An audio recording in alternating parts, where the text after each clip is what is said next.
How to fix Instagram collaboration. Hello guys, so to fix this option is very easy.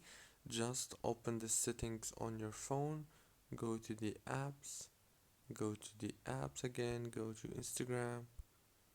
Now here on this page, all what you have to do is simple. Just go down here to the app details and then click on it like this. It will take you directly to the Google Play. All what you have to do here is just click on this update option.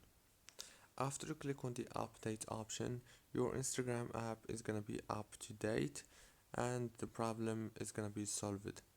Don't forget to like and subscribe, and thank you so much for watching this short video, and see you later.